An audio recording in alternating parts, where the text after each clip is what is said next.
At one point, alcohol consumption had become such a problem, there was a ban placed on its use through prohibition. The crack epidemic of the 70s and 80s claimed many lives, broke up families, and had people on Skid Row. Booze and drugs are still around today, but aren't as socially impactful as they once were. The home gaming industry was doomed until Nintendo released the smash hit Nintendo Entertainment System. Mario would go on to rival Mickey Mouse in terms of brand recognition and universal appeal. The information superhighway of the World Wide Web would connect everyone to an infinite supply of information as well as each other. It also connected us to an unlimited amount of adult content for free. Gen Xers and onwards have, at one point or another, come in contact with video games and pornography.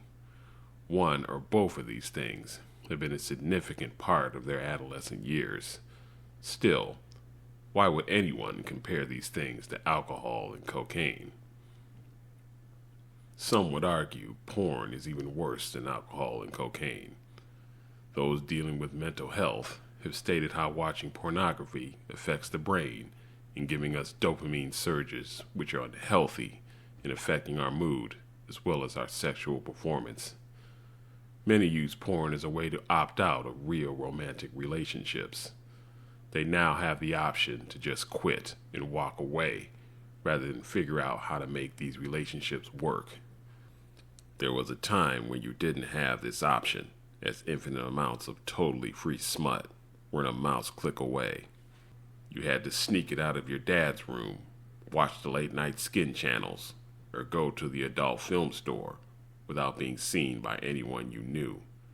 There wasn't an easy out, and the situation necessitated you dealing with your life.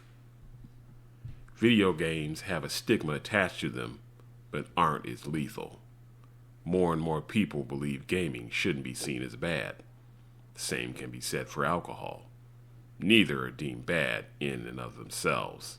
In some cases, both can be beneficial. Prohibition didn't happen because alcohol was outright bad. It happened because it was being horribly abused. Certain Asian governments today have regulations on gaming due to gaming addiction. Hikikomori culture, fan service, Rule 34. Many people have outright atrophied socially and spend all their time on video games. They narcotize themselves from their daily life through long daily gaming sessions. They seldom get themselves out there and experience life and don't sort out how to live in the real world. They see the real world as harsh, difficult, and uncaring and look to escape through gaming. These activities and substances have done the same thing in varying degrees in their own ways. They stunt people's social development and keep them from realizing their own potential. Two of them probably need to be banished from our lives in cocaine and porn. The other two may need to be cut out of our lives, not so much because they're inherently bad, but because our own consumption of them has proven to be detrimental.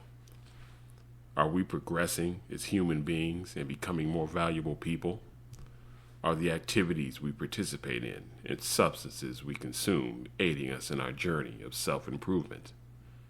We are naturally social beings. Isolating ourselves off into fantasy worlds is unhealthy. It is imperative we make meaningful connections with other people in the real world.